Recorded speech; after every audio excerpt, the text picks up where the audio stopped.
Olá, bom dia. Estamos começando aqui esse papo, esse domingo, dia 18 de fevereiro de 2024. Amanhã, efetivamente, o Brasil começa, né? E vamos ter um ano muito intenso, né? Já tivemos um final de ano, início de ano bastante intenso, né? E estamos aqui tentando, de uma forma muito idealista, muito comprometida com as futuras, atual e futuras gerações, tentar trazer um pouco daquilo que nós, nessas últimas décadas, né, de participação cidadã, estamos construindo nesse país. Eu sou de uma época muito difícil para as pessoas humildes desse país e que vieram de uma situação de vulnerabilidade social muito grande, como é o meu caso.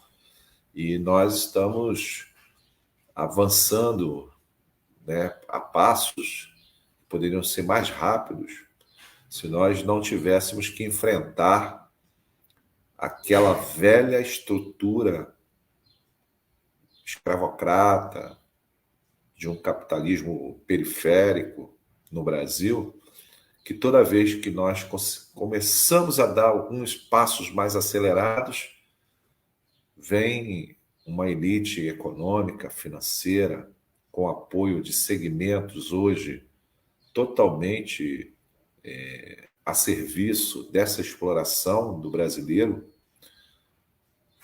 dar golpes, procurar atrasar o processo, né? Então, eu gostaria muito de, de pedir a você que vai assistir aqui esse bate-papo nosso, que compartilhasse, que passasse à frente para outras pessoas. Nós não estamos enfrentando qualquer coisa, não, minha gente. Não estamos enfrentando adversários comuns. Nós estamos enfrentando grupos muito poderosos, com muito capital, e fazendo com que o país viva essa turbulência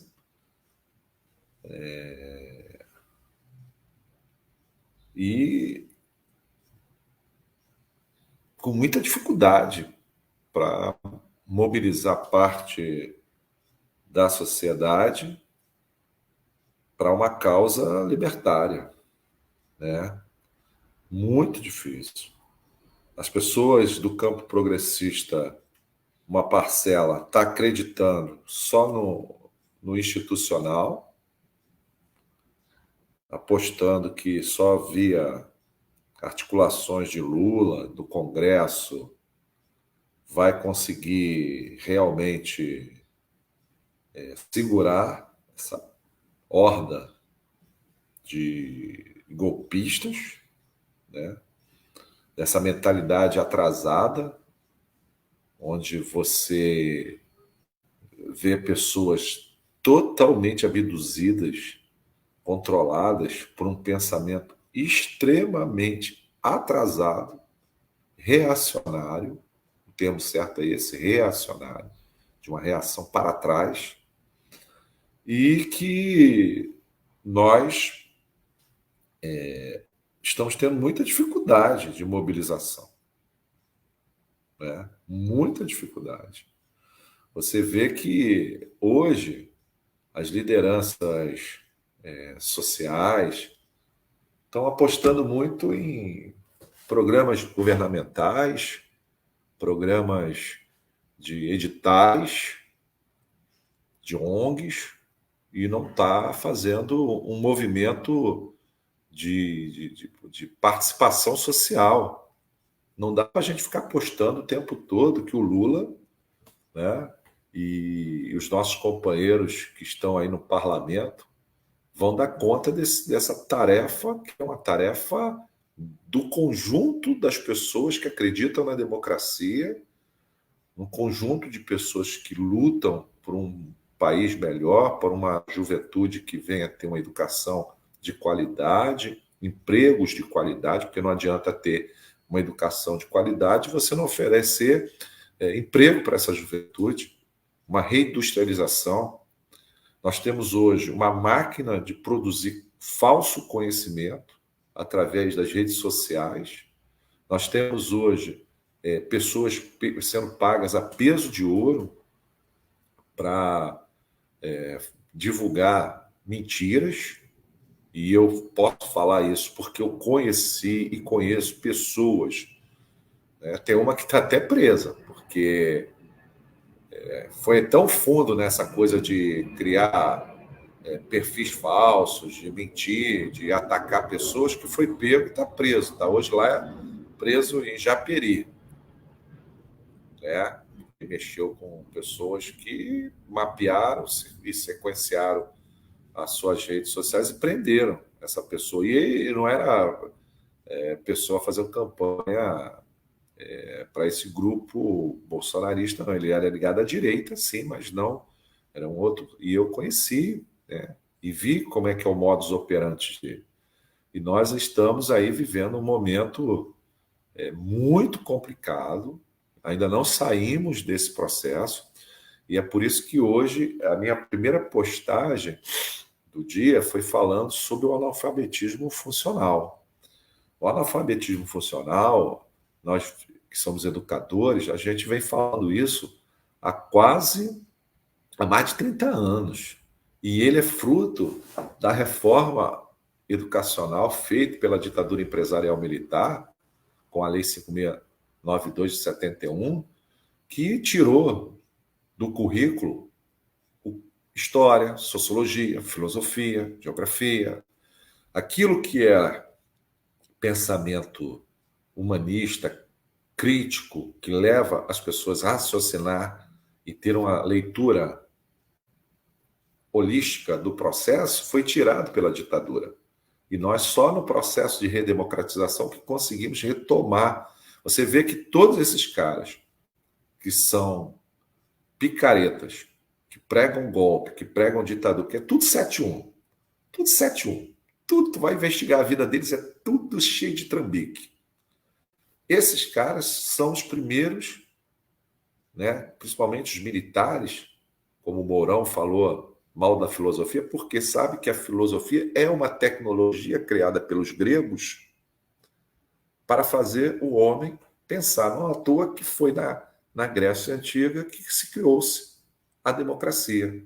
Tudo que eles falam que estão defendendo, não, a democracia que eles defendem é a democracia da ditadura da burguesia, da ditadura dos generais, da ditadura. Isso para eles, a democracia é quando eles controlam. Só pode eles. A democracia deles, do grupo deles. Tudo falso. E eles acabaram com essas disciplinas. E aí fizeram o quê? Destruíram gerações. Então isso mostra quando você tem um retrocesso, como foi a ditadura empresarial militar, gerações futuras são prejudicadas. Porque hoje, quando a gente fala desses fundamentalistas religiosos, desse tiazona de WhatsApp, é o cara que foi formado dentro da reforma educacional da ditadura empresarial militar. São pessoas que nunca pegam um livro para ler, para estudar. São pessoas que nunca leem um texto, né? Então, é fácil você jogar uma informação e eles né, como papagaio, repetir aquilo para frente. Eles, durante anos, foram formados assistindo o Jornal Nacional da Globo, sem nunca ir buscar se aquela informação era verdadeira. Aí depois, quando o Jornal da Globo ou o Jornal Nacional não interessa mais porque não fala aquilo que eles querem ouvir, aí eles foram para a Jovem Pan, que vai falar aquilo que eles acreditam. Não é a verdade da matéria, o aprofundamento da matéria, do trabalho jornalístico, mas aquilo que eles querem ouvir. É como nas igrejas.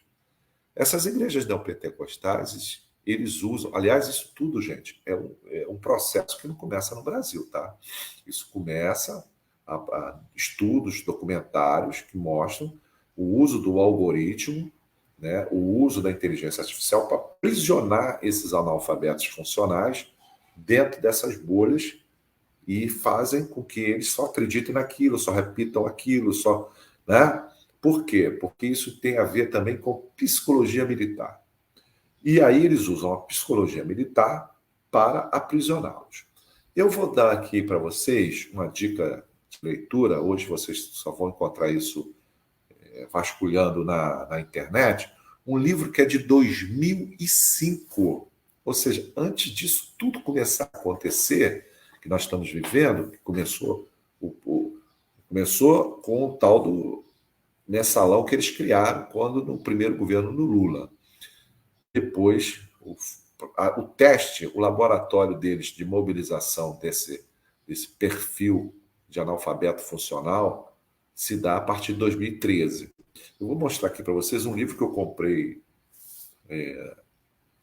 numa dessas bancas de shopping, né? Eu passei, olhei, eu me interessei pelo assunto, porque é uma coisa que eu ouvia há muito tempo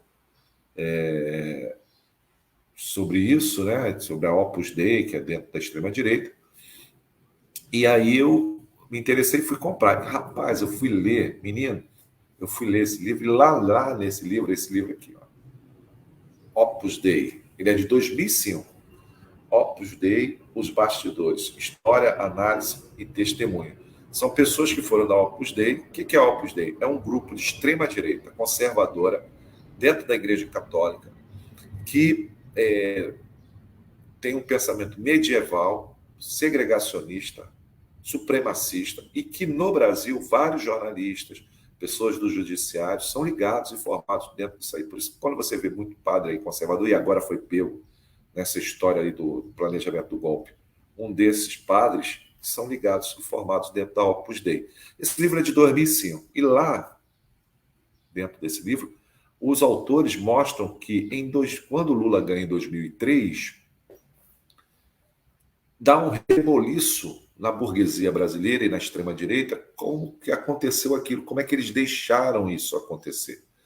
E aí eles fizeram, em 2004, um grande encontro em São Paulo, num hotel de luxo, com jornalistas, planejando como poderiam derrubar o Lula e o governo do PT. Isso está escrito lá, tá? Está no livro, eu recomendo.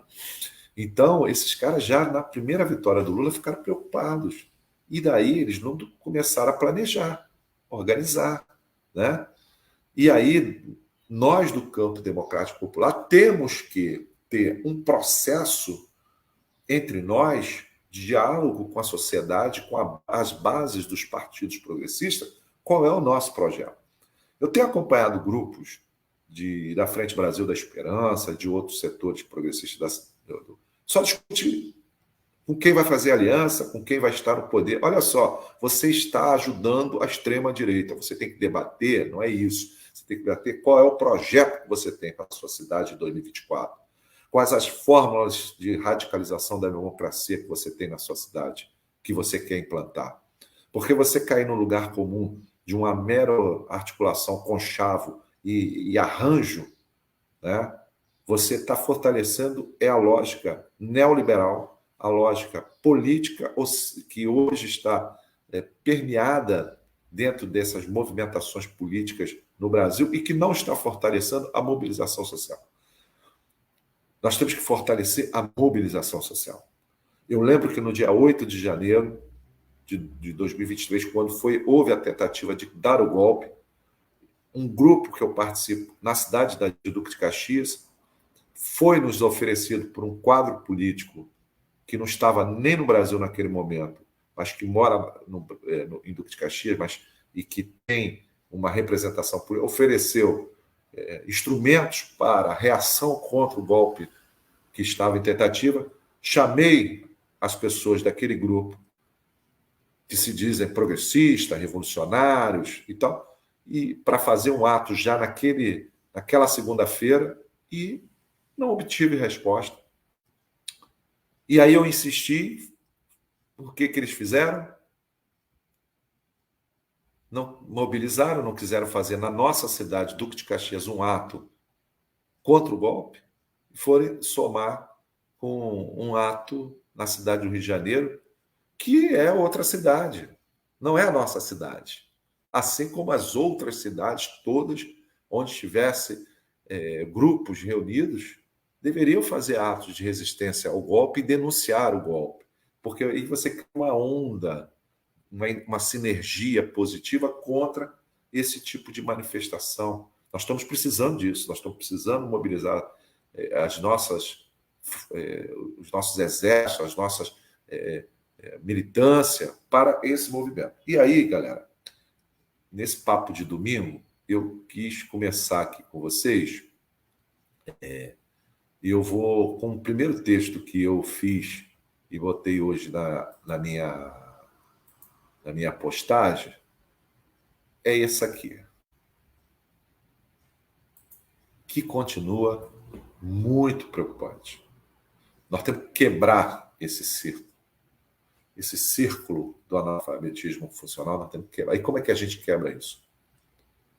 Melhorando a educação pela base, melhorando a educação na valorização do profissional. Vocês tentam entender o Rio de Janeiro? Entendo o Rio de Janeiro pela educação. O Rio de Janeiro é o segundo estado mais rico da federação, porque aqui está o nosso ouro, que é o petróleo, e o Rio de Janeiro paga o pior piso salarial de professor do Brasil. Isso acontece. Isso faz o quê? A boa parte das pessoas não querem trabalhar com educação. Ou o trabalho fica meia boca, porque o professor, para sobreviver, tem que trabalhar em vários lugares, ter várias turmas, e aí é improdutivo. Então, pegue o Rio de Janeiro. Vou pegar o Rio de Janeiro como modelo. Olha o que aconteceu com o Rio de Janeiro nos últimos 25 anos. O analfabetismo funcional que foi instalado no Rio de Janeiro. Essas igrejas que hoje está provado, uns até já assumiram que o CNPJ, como o Malafaia assumiu, que recebe dinheiro SUS para lavar na sua igreja. E aí onde está o Malafaia hoje?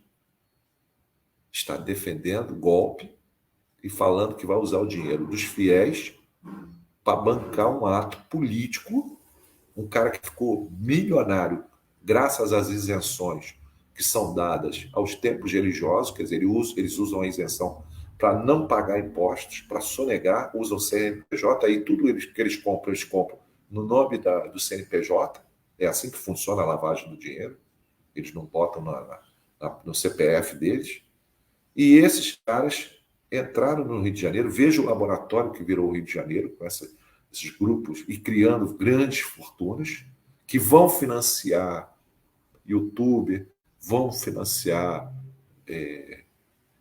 pessoas que usam as redes sociais para mentir, sites de mentira, eleições de deputados, vereadores, prefeito, governador, e veja o Rio de Janeiro.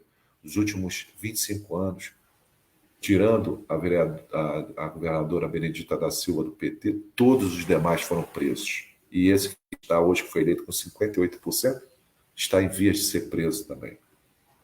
Prefeituras dominadas pelo bolsonarismo na grande Rio de Janeiro, na região metropolitana, com arrecadações fantásticas, como o Duque de Caxias, que vive numa miséria de serviços, de atendimento, mas com uma corrupção lavada, aos olhos vistos de todos, onde o povo é dominado via religião, via analfabetismo funcional, no sucateamento das escolas.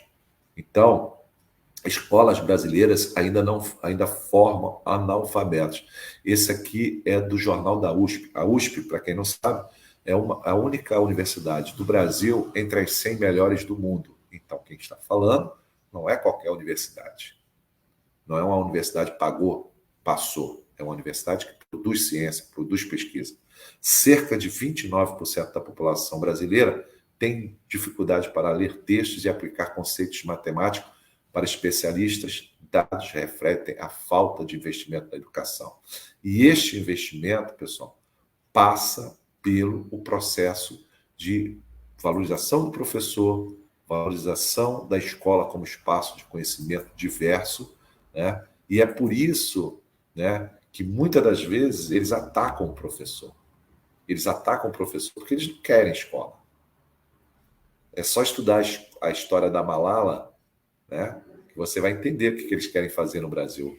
Aquilo que a Malala viveu lá no fundamentalismo religioso islâmico, no Oriente, é o que eles querem fazer aqui. Então, o analfabetismo funcional começa com a ditadura empresarial militar. Olha quanto tempo isso... Por isso que qualquer processo de atraso, até você recuperar, é muito grande. É igual o governo Lula agora para recuperar as coisas, né? E aí, falando sobre a análise da semana, né? Tudo começou, né? Final, antes do Carnaval, na semana antes do Carnaval, nós fomos, né, mais uma vez, confrontados com a verdade, porque desde que ele virou vereador na capital do Rio de Janeiro, ele defende isso. E agora, cinicamente, ele e os seus seguidores diz que não é isso, nunca quis golpe, que defende. Mentira! Mentira! E aí nós estamos pautados, né, desde a véspera do Carnaval, com essa notícia que Bolsonaro, naquela reunião que já tem vídeo, eles falando, tudo, provas materiais, né, vasto, ele tentou, né, desde que ele assumiu, ele tentou mobilizar para um golpe, para fechar o regime.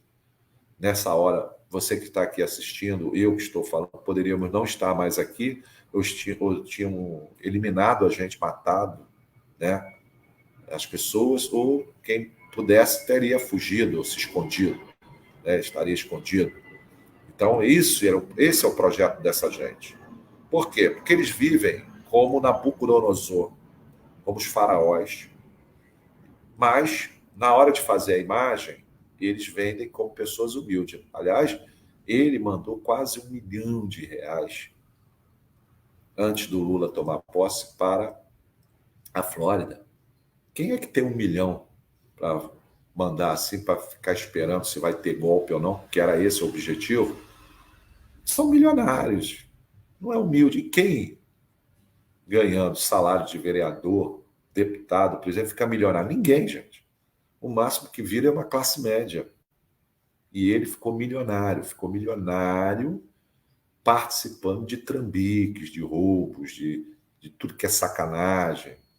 E tem pessoas que acreditam, por conta do analfabetismo funcional que foram levados a ter, e outros por mau caratismo mesmo. Tem gente que não vai, porque se vê representado por ele, acha que esse modelo de ser canalha, como o Bolsonaro cafajeste, é o que é legal, e não vai voltar atrás porque acha que o cara que defende inclusão de pobres, atendimento aos pobres, né, que todo mundo tem uma vida boa, todo mundo tenha casa, tenha o direito de ter seu carrinho, acha isso coisa de gente chata, acha isso gente encrenqueira. Por quê? Porque, pô, quer que o cara aí que está na rua hoje, amanhã possa se recuperar e virar uma pessoa com a vida digna? Não, aí vai ficar igual a mim, eu tenho que pisar em alguém. Então tem a figura também do opressor.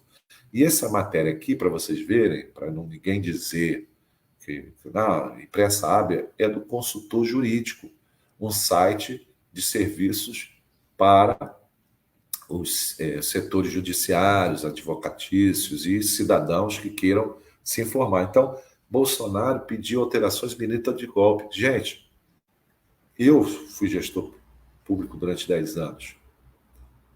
Se você se confronta com um ato de crime no seu serviço público, você tem que denunciar. Se você não denuncia, você está participando daquele crime. E ele, todo mundo sabe que sempre defendeu o golpe. Ele queria montar uma dinastia, ele com seus filhos que nunca trabalharam na vida, nunca tiveram carteira assinada, queriam montar uma ditadura, uma dinastia. E foram pegos. Esse cara. Mas por que ele chegou a esse ponto aqui, que é o ponto que vai prendê-lo?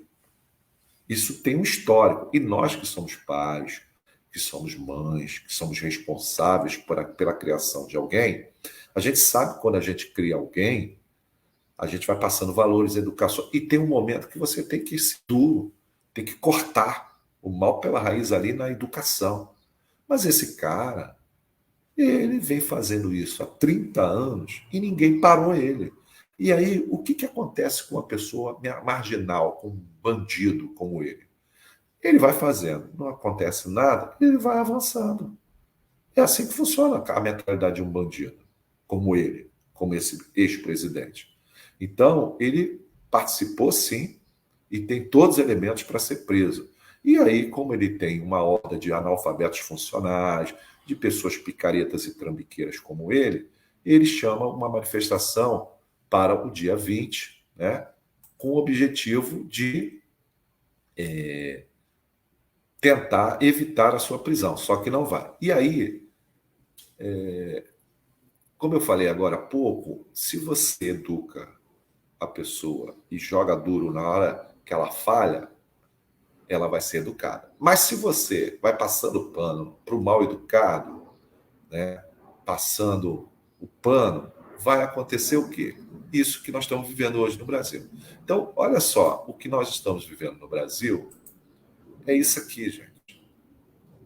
É isso aqui. Se o mal tivesse sido cortado lá na raiz, nós não estaríamos aqui hoje tendo essa live, conversando sobre isso, vivendo esse momento que estamos vivendo.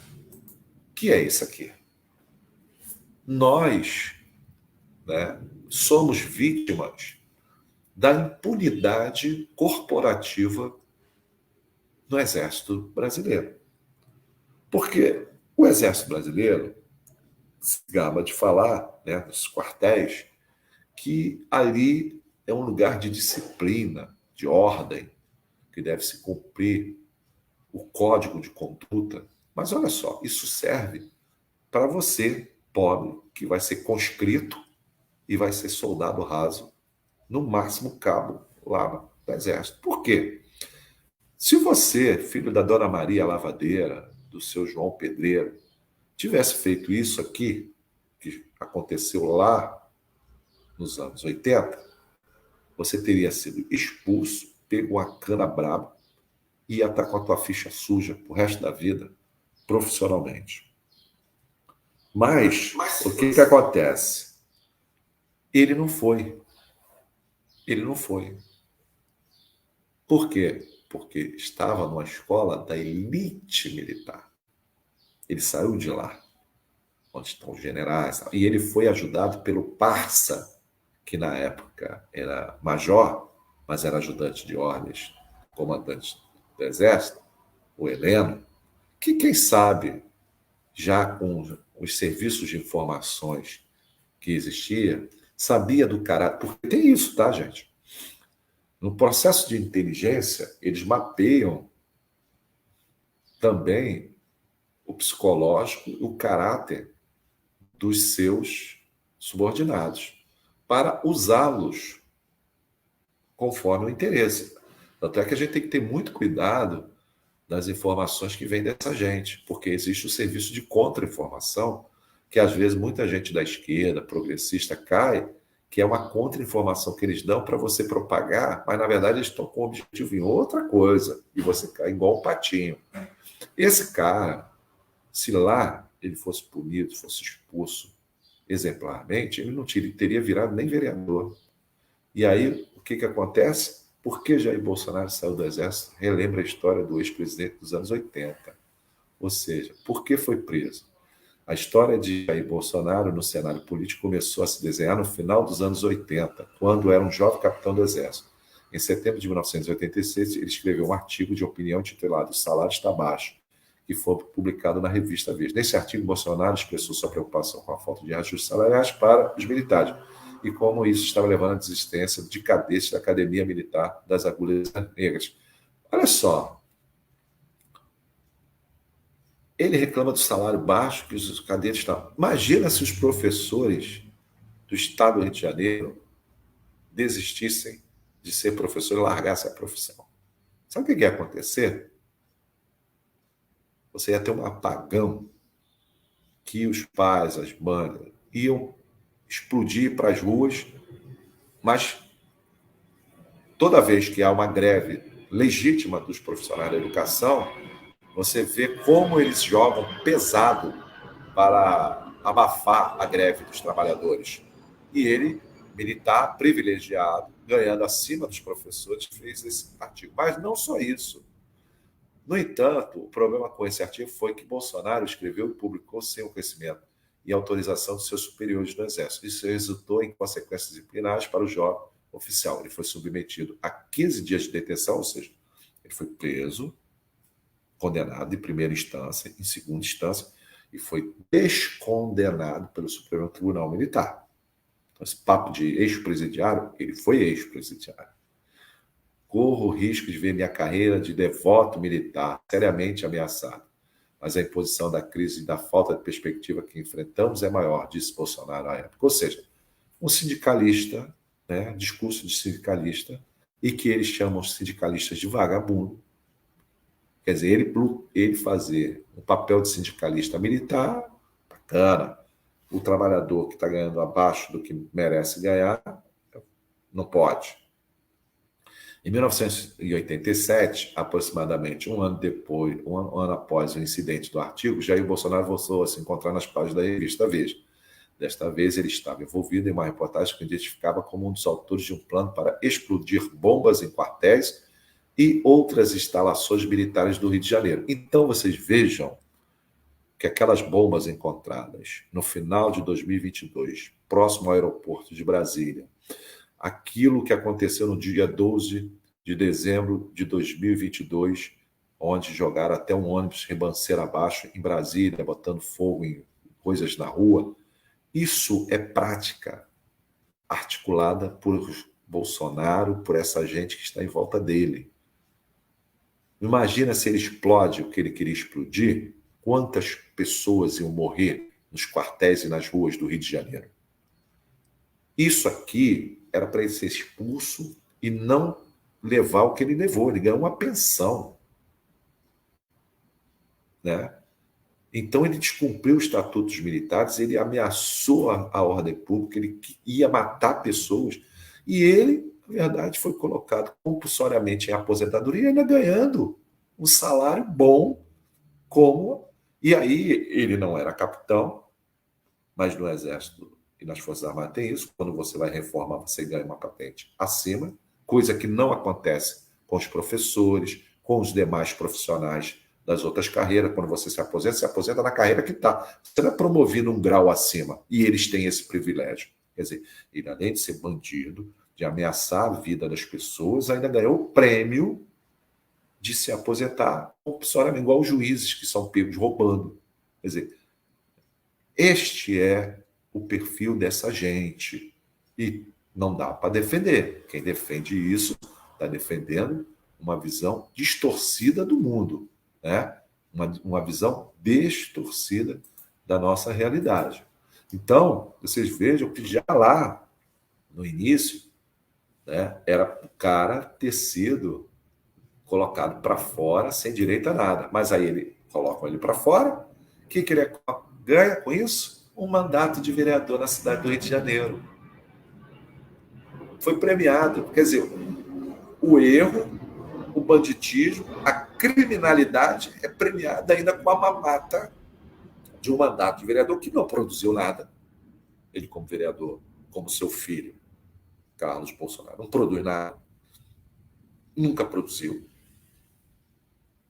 Só sabe blá, blá, blá, blá, blá, blá, falar, mais xingar os outros, falar mal, falar um monte de porcaria que não acrescenta nada na sociedade, querer botar medo nas pessoas sobre isso, ou aquilo, ou que não vai rolar, mas tem trouxa, analfabeto funcional. E tem a gente que pensa igualzinho a eles, que são trambiqueiros, que vai atrás deles, né? E não produzem nada. Qual o mandato dessa gente? Você vê o seguinte, os filhos, um é vereador, outro é deputado federal, outro é senador, e o pai. que eles produziram de bom para a sociedade? A mulher desse cara nunca trabalhou na vida, tem uma história perversa totalmente ligada a crimes, e as pessoas ficam seguindo essa gente. Então tem algo errado, e esse algo errado não é no Supremo Tribunal Federal, não é nos partidos de esquerda, é na sociedade. É nesse analfabetismo funcional que leva ao fundamentalismo religioso, que estamos vendo, pessoas que não leem a Bíblia, nunca estudaram, quando lê, fica na letra morta do livro, não vai pesquisar o que está por trás daquilo, a história, a antropologia, os estudos teológicos atuais.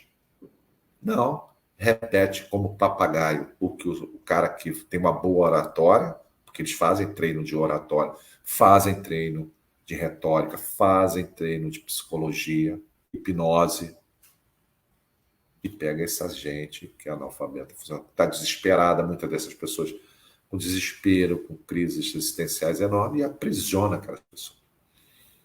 Então, nós, campo progressista, temos que levar essas informações à frente. Então, você que está assistindo, você dá um like, comenta, compartilhe, leve para outras pessoas isso que eu estou fazendo isso aqui.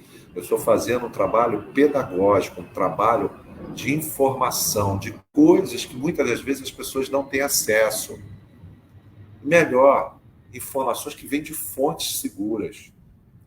Então, vamos levar. O que nós estamos vivendo essa semana? Você vê que um termo chamado soft power, que é política suave. Os chineses fazem isso, os árabes fazem isso, e os fundamentalistas religiosos também fazem, como os Estados Unidos, depois da Segunda Guerra Mundial, fez muito isso através dos filmes que eles produziram e mandavam para os países periféricos do Ocidente. O que é isso? Você vai entrando com aquela ideia devagarzinho, para dominar aquela sociedade, daqui a pouco, quando você vê, aquilo está. Então, essa semana nós também tivemos a polêmica da Baby Consuelo com a questão da Ivete. Isso é soft power. Isso é uma forma do pensamento neopentecostal fundamentalista medieval, que eles querem que a gente volte lá na época medieval. Para que isso, gente? Para manter esse neoliberalismo selvagem. Um país que é a 10ª economia do mundo, como o Brasil, não era para ter favela, não era para ter ônibus, como aqui na Baixada, que não tem banco, não tem ar-condicionado, não era para as pessoas viverem nas ruas, porque nós produzimos muita riqueza. Só que essa riqueza eles querem na mão de 0,01% da população. E 99,9% fique em condições de sobrevivência, onde muitas das vezes até passando fome ou morrendo. Então, como é que a gente vai abrir a mente das pessoas e entender que o Brasil não era para estar assim e que não era para ter pessoas com privilégios como o ex-presidente Bolsonaro, sua família e outros grupos que aí estão defendendo ele? É levando a informação. Então, como eu falei que o analfabetismo funcional formou gerações que hoje são aprisionadas nesse grupo, eu trouxe uma outra matéria que mostra como essa gente não tem escrúpulo de falar uma coisa, depois volta atrás, depois diz o que disse, que é essa matéria aqui. Ó. Quer ver? Vocês vão ver que eles, depois, sem caráter, atacam aquilo que eles já defenderam. Então, olha só, a eleição que Bolsonaro defendeu, urna eletrônica, como antídoto contra a fraude no voto impresso. E isso ele defendeu, não foi no parlamento, foi lá numa das instituições que deveriam ser investigadas, porque certamente planejam golpes, aquele bando de velho que ganhou a vida inteira, né, às custas do Estado, dos nossos impostos, nas Forças Armadas, e hoje estão de pijama, para conspirar e ficar lá, né, falando contra a democracia e o papel dos civis. Né? Então, o que ele fala lá, né? Aqui é da BBC de News, né? a eleição que Bolsonaro defendeu o urna eletrônica como antídoto contra a fraude. Esse Congresso está mais que podre. Isso ele foi para o Congresso sempre falar mal do Congresso. Então, se está podre, ele era podre também, né? Até porque ele pegava dinheiro dos funcionários, que ele tinha que pagar, e mandava os caras devolver parte do dinheiro, da gasolina, como o Ciro Gomes vive falando que ele roubava o dinheiro da gasolina. Gritou, então, o deputado federal Jair Bolsonaro no dia 20 de agosto de 1993. Olha só. Como eu falei, o mal, se você não corta na raiz, ele vai crescendo, crescendo, crescendo. Quando for ver, já virou um tumor. Esse é o Bolsonaro. Lá em 1993, ele falava: estamos votando uma lei eleitoral que não muda nada, não quer informatizar as apurações. Sabe o que vai acontecer? Os militares terão 30 mil votos, só serão computados 3 mil. Por quê? Porque você tem, no Brasil, a quinta maior, o quinto maior contingente de militares do mundo, em torno de 300 mil. Mesmo sendo um país que está desde a Segunda Guerra Mundial, ou seja, quase 80 anos, sem participar de nenhuma guerra externa. Então, para que nós temos uma força tão grande? Né? E é em cima disso que eles contam o voto de cabresto, o voto do gado, né? Do alienado, porque as academias, as escolas, os quartéis viraram lugares disso, de formação, né? Como nos quartéis lhes ensinam uma antiga lição, em viver, morrer pela pátria e viver sem razão, dizia o poeta. E aí ele fala assim: Bolsonaro, então, filiado ao Partido Progressista Reformador de Paulo Maluf. Paulo Maluf, todo mundo sabe, né? É aquele, o famoso lema, rouba mais faz, que ele aprendeu, o Bolsonaro aprendeu metade, ele só rouba, nada faz. Discursava para coronéis e generais da reserva na sede do Clube Militar do Rio de Janeiro, em um evento para discutir a salvação do Brasil. Que salvação, gente? Os caras salvaram o Brasil quando, do que, para quê? Nunca. Eu moro numa cidade, né? Então vocês vejam que era para cortar o mal pela raiz ali, né? Eu moro numa cidade, pessoal, que é Duque de Caxias, que é uma das cidades, isso é pesquisa científica, tá, que eu fiz, é uma cidade que veio à refinaria Duque de Caxias em 1961. De 1961 a 1970, Duque de Caxias cresceu a taxas chinesas, tigres asiáticos, 7, 8, 10% ao mês. O que aconteceu? Nós tivemos uma renda muito grande. Hoje, Caxias é o segundo produto interno bruto mais alto do estado do Rio de Janeiro, e nós temos o quê? Condições de vida terríveis, serviços, esvaziamento econômico, as principais vias do centro da cidade sendo esvaziadas economicamente. Por quê? Porque houve o golpe militar de 1964, fizeram a cidade de segurança nacional, pegaram os talentos da cidade, perseguiram, destruíram, famílias inescrupulosas se apropriaram da prefeitura, estão aí até hoje, e só exploram os recursos da cidade sem investir nada nela. Né? E deu no que deu. Então, o que os militares... Eu moro numa cidade que até 1996, 99% das ruas eram sem pavimentação. E aqui os militares governaram. Então, as escolas municipais não existiam, creches não existiam, tudo dominado pelos militares. Então, se parasse ele lá, nós não tínhamos chegado onde chegamos. E, por último, né, eu quero dizer para vocês que, analisando essa semana, é uma semana que cabe as reflexões sobre como anda esse processo de soft power fundamentalista religioso, que não acontece só nos neopentecostais, mas também em grupos de extrema-direita dentro da Igreja Católica, atacando as tradições de matriz africana, as demais religiões, a música popular brasileira, os artistas, os professores, os livros, a ciência, a vacina. Isso é um projeto que vem de fora, bancado pelos sionistas judeus, pela extrema-direita norte-americana, num processo de dominação dos povos periféricos.